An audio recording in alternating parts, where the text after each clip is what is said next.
दोस्तों, स्वागत है आपका अपने चैनल ललितेश एजुकेशनल प्लेटफॉर्म पर। दोस्तों, मेंसुरेशन के अंतर्गत एरिया की सीरीज़ में हमने अब तक आपको 55 क्वेश्चंस कंप्लीट करा दिए हैं। आज के सेशन को देखने से पहले आप पिछली क्लासेस को ज़रूर देख लें, जिसका लिंक हमने डिस्क्रिप्शन में दे रखा है। तो आइए देखते हैं क्वेश्चन नंबर 56। एक समचतुर्भुज का क्वेश्चन नंबर 56।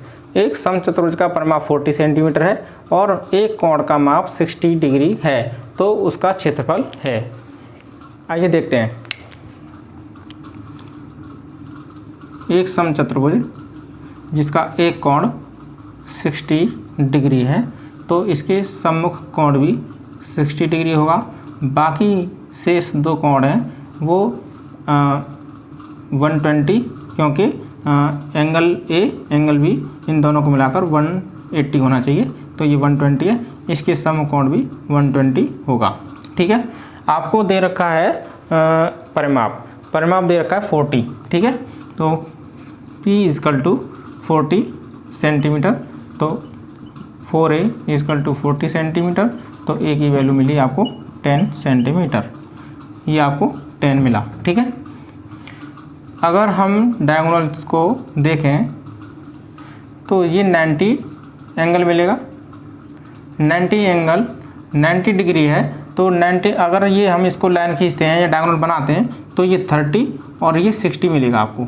ठीक है, अगर आपको ये 60 और ये 30 मिल रहा है, तो अगर हम ये देखें तो ये लंब अगर हम इसको मानते हैं तो 10 30 10 आपने ट्रिग्नोमेट्री में हम आपको पढ़ाएंगे कि tan थीटा होता है लंब बट्टा आधार होता है।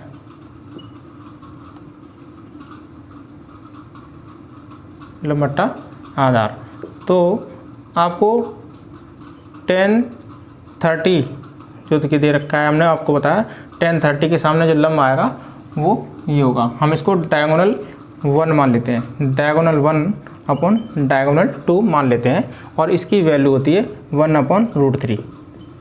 ठीक है, तो आपको दो डायगोनल मिले, D1 जो कि मिला, हम रेशियो मांगेंगे तो एक कोएफिशिएंट लगाएंगे। रेशियो में हमने माना 1:3। चलो इसको ऐसे पूरा कंप्लीट लिख लेते हैं। D1 ratio D2 = 1:√3। तो D1 की वैल्यू आपको मिली K और D2 की वैल्यू आपको मिली √3K। ठीक है, अब हम पाइथागोरस थ्योरम लगाएंगे। पाइथागोरस थ्योरम में देखेंगे कि K लंब का स्क्वायर प्लस आधार का स्क्वायर बराबर कट का स्क्वायर, तो K² प्लस 3K² = 100, तो ये हो जाएगा 4K² = 100। तो K की वैल्यू आपको मिलेगी, इससे ये 25 बार कट जाएगा, तो आपको मिलेगा K की वैल्यू K² = 25, तो K = 5। K की वैल्यू आपको 5 मिली, तो आप यहाँ दोनों डायगोनल निकाल लेंगे। आपका एक डायगोनल 5 हो गया, तो दूसरा डायगोनल हो गया 5√3। ठीक है, एक डायगोनल हो गया आपका 5, दूसरा हो गया 5√3। अब इसकी मदद से हम आपको डायगोनल, आपको जो 5√3 मिले हैं वो हाफ मिले हैं, तो पूरा डायगोनल अगर हम निकालते हैं तो डायगोनल एक मिला 10 और दूसरा मिला 10√3, तो एरिया होता है 1/2 D1 D2। तो 1/2 D1 10 है, D2 10√3 है। इससे मैंने इसको 5 टाइम्स काटा, तो 5 × 10√3, तो आपको आंसर मिला 50√3 सेंटीमीटर स्क्वायर।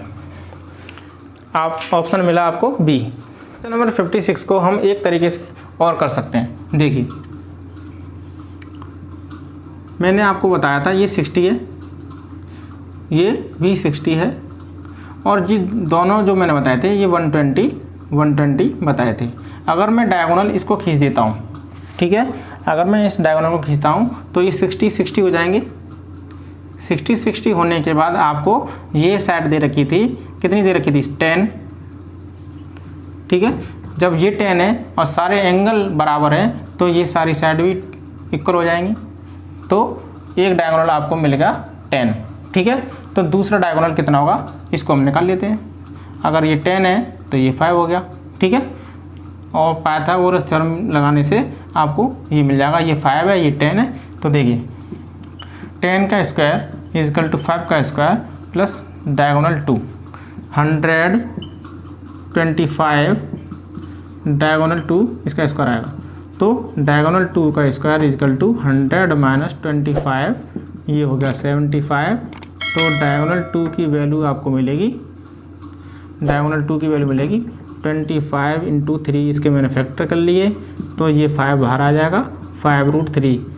ये डायगोनल 2 हो गया 5√3, तो टोटल हो जाएगा 10√3। देखिए ये थोड़ा शॉर्ट हो गया, 10√3 और डायगोनल 1 है 10, तो 1/2 डायगोनल 1 इंटू डायगोनल 2। तो ये मैंने इसको इससे कैंसिल किया, 50√3 सेंटीमीटर स्क्वायर। क्वेश्चन नंबर 57, एक समचतुर्भुज के 4 कोण में से एक कोण 60 डिग्री का है। यदि समचतुर्भुज की प्रत्येक भुजा की लंबाई 8 सेंटीमीटर है तो बड़े विकर्ण की लंबाई क्या होगी। देखिए आपको बोला है कि समचतुर्भुज है जिसका एक कोण 60 डिग्री है। यदि ये 60 है तो ये भी 60 होगा, बाकी जो एंगल बचेंगे वो 120 होंगे, क्योंकि angle A plus angle B is equal to 180 होता है, उस आधार पर ये 120 हो जाएगा, ठीक है। जब ये 120 होगा तो ये भी 120 होगा। मैंने पिछले क्वेश्चन में आपको क्लियर बता दिया है। आपको दे रखा है, इसकी साइड दे रखी है 8 सेंटीमीटर, आपको डायगोनल पूछा है, ठीक है। तो देखिए जब ये 8 है तो ये भी 8 होगी, क्योंकि हमने आपको बताया जब इस डायगोनल को हम खींचते हैं तो ये हाफ हाफ कर देता है, तो 120 की जगह ये भी 60 हो गया होगा और ये भी 60 हो गया। जब ये 8 है तो ये भी 8 होगी, ये भी 8 होगी, ये बन गया इक्विलेटरल ट्रायंगल। अब हम निकालते हैं दूसरे विकर्ण को। जब दूसरा विकर्ण हम निकालेंगे तो ये आपको हाफ मिला, ये होगी 4 सेंटीमीटर, तो ये वाला निकालना है। तो देखिए ये हो गया कर्ण का स्क्वायर इजकल टू लंब का स्क्वायर प्लस आधार का स्क्वायर। तो आधार को हम d2 मान लेते हैं, तो d2 का स्क्वायर हो गया, ये हो गया 64, ये हो गया 16, ये हो गया d2 स्क्वायर। तो d2 square is equal to 64 minus 16, ये आपको मिला 48। तो d2 निकालेंगे वो हो जाएगा 16 इंटू 3 हो जाएगा, तो d2 की वैल्यू मिलेगी आपको, ये बन गया 4√3, ठीक है। ये आपको 4√3 मिला। तो टोटल डायगोनल बनेगा, डायगोनल 1 जो वैल्यू है वो 8 है, डायगोनल 2 जो वैल्यू है वो 8√3 है। हम पिछले क्वेश्चन से भी अगर सीखते तो हम देखते कि डायगोनल 2 में √3 लग जाता है, एंगल 60 दिया होगा। तो आपसे पूछा है कि बड़े विकर्ण की लंबाई क्या होगी, तो आपको इसका आपका आंसर आ गया 8√3, ऑप्शन ए। क्वेश्चन नंबर 58, एक समचतुर्भुज की प्रत्येक भुजा 10 सेंटीमीटर है और विकर्ण की माप 16 सेंटीमीटर है, समचतुर्भुज का क्षेत्रफल क्या होगा। तो देखते हैं, भुजा दे रखी है 10 सेंटीमीटर, एक विकर्ण दे रखा है 16 सेंटीमीटर, तो हम उसका हाफ कर देंगे तो 8 हो जाएगा। आपको ट्रिपलेट दिखने लगा कि 10 है ये 8 है, ठीक है, 3 4 5, ये 10 है ये 8 है, तो ये आपको डबल डबल दिख रहा है, तो ये 6 होगा, ये 6 हो गया, ठीक है, 6 हो गया, तो टोटल 12 हो जाएगा। तो डायगोनल 1 12, डायगोनल 2 16, तो area 1/2 d1 into d2, 1/2 16 into 12, ठीक है, ये 8 टाइम्स हो गया, ये हो गया 96 सेंटीमीटर स्क्वायर। इसका आंसर हो गया 96 सेंटीमीटर स्क्वायर, ऑप्शन ए। एक समचतुर्भुज का परिमाप 2p यूनिट है और विकर्णों की लंबाई का योग m यूनिट है, तो समचतुर्भुज का क्षेत्रफल कितना होगा। क्वेश्चन में दो चीज़ें दे रखी हैं, पेरीमीटर जो दे रखा है वो दे रखा है पेरीमीटर 2p यूनिट, ठीक है, और आपको दोनों विकर्णों की लंबाइयाँ दे रखी हैं, d1 plus d2 is equal to दे रखा है आपको m यूनिट, ठीक है, m यूनिट। इन दोनों की मदद से आपको एरिया निकालना है। एरिया जो होता है वो होता है 1/2 d1 इंटू d2, ये आपको फाइंड करना है। तो आप देखेंगे P जो होता है वो 4a होता है, ठीक है, 4a is equal to 2p unit. तो a की वैल्यू आपको मिलेगी p/2 यूनिट। ठीक है, मैंने 2 टाइम्स काटा, 2 को नीचे भेज दिया, p/2 इसकी साइड आ गई। ठीक है, अब आपको एक समचतुर्भुज बना लेते हैं। समचतुर्भुज में आप देख रहे हैं कि भुजा हो गई p/2। ठीक है, ये दे रखा है डायगोनल 1। ठीक है, डायगोनल 1/2, डायगोनल 2/2। इन दोनों का अगर हम पाइथागोरस थ्योरम लगाएं, पाइथागोरस थ्योरम अगर हम लगाते हैं तो आपको मिलेगा d1/2 प्लस d2/2 इनके वर्ग, लंब का स्क्वायर प्लस आधार का स्क्वायर इजकल टू कर्ड का स्क्वायर। ठीक है, इससे आपको मिलेगा d1² plus d2² is equal to p²/4।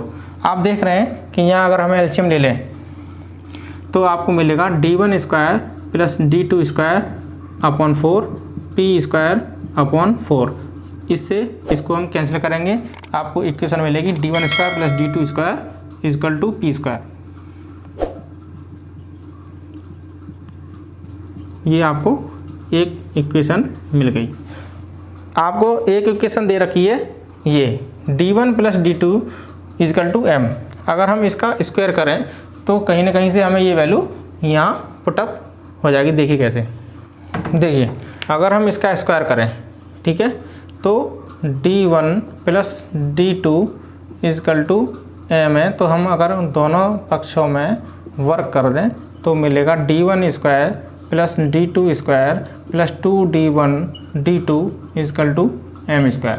अगर ये वैल्यू हम यहाँ से ले लें p² तो यहाँ वैल्यू आपको मिली p² plus 2d1 d2 is equal to m²। ठीक है, तो आपको 2d1 d2 इजकल टू मिला m² माइनस p²। तो d1 d2 आपको मिला m² माइनस p²/2। आपका जो एरिया होता है वो होता है, एरिया जो होता है 1/2 d1 d2 होता है। तो 1/2 d1 d2 की वैल्यू आपको मिली m² माइनस p²/2। तो आपको मिला m² माइनस p²/4। ठीक है, सेंटीमीटर स्क्वायर। ये इसका आंसर हो गया। इसका ऑप्शन आपको मिला सी। सेंटीमीटर नहीं, यहाँ पर आपको यूनिट स्क्वायर दे रखा है तो आप लिखेंगे यूनिट स्क्वायर। क्वेश्चन नंबर 60, एक समचतुर्भुज की प्रत्येक भुजा की लंबाई उस वर्ग की भुजा की लंबाई के बराबर है जिसका विकर्ण 40√2 सेंटीमीटर है। तो देखिए इसने ये बोला है कि एक वर्ग का विकर्ण दे रखा है 40√2, तो इसकी भुजा 40 हो जाएगी क्योंकि मैंने बोला है साइड स्क्वायर √2 होता है, तो साइड ये आपको 40 यहाँ से मिल गई। ठीक है, इसकी भुजा के बराबर आपको बोला है एक समचतुर्भुज की प्रत्येक भुजा की लंबाई उस वर्ग की भुजा की लंबाई के बराबर है जिसका विकर्ण 40√2 सेंटीमीटर है। तो आपको इसकी जो साइड मिली है वही समचतुर्भुज की साइड है, ये आपको इसने बता दिया। ठीक है, अब इसकी हेल्प से इसने बताया कि यदि उस समचतुर्भुज के विकर्णों की लंबाइयाँ 3:4 के अनुपात में हों तो देखिए ये दे रखा है इसने 3x/2, ये दे रखा है 4x/2। तो हम ये सब जो इसलिए कर रहे हैं कि यहाँ से x की वैल्यू मिल जाए और हमें डायगोनल दोनों क्लियर हो जाएं। तो देखिए 3x/2 का होल स्क्वायर प्लस 4x/2 का होल स्क्वायर इजकल टू 40 का स्क्वायर। तो आपको मिलेगा 9x² plus 16x² is equal to 1600। ये अगर हम एलसीएम ले लें 4 तो ये 25x² हो जाएगा। इन दोनों को हम ऐड कर लेंगे 16 + 9 तो ये हो जाएगा 25। तो x² की अगर आप वैल्यू निकालते हैं तो 1600 × 4/25 मिलेगी। 25 से अगर मैं इसको 16 × 100 कर लूँ,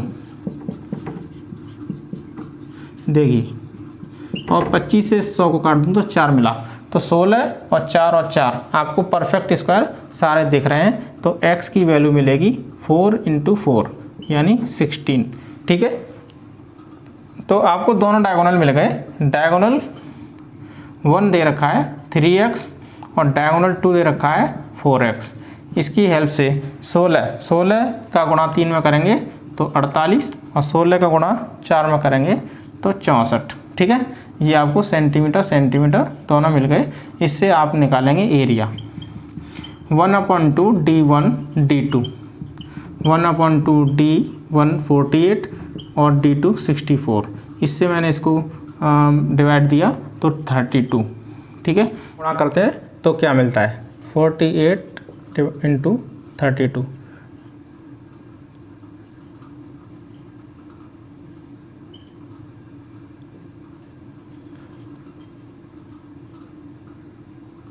वन 536 ऑप्शन सी। आज की क्लास में मैंने आपको टोटल 5 क्वेश्चन कराए हैं। अब तक टोटल 60 क्वेश्चंस कंप्लीट हो चुके हैं। आगे भी मैं आपको और भी क्वेश्चंस कराने वाला हूं। अंत तक बने रहने के लिए धन्यवाद।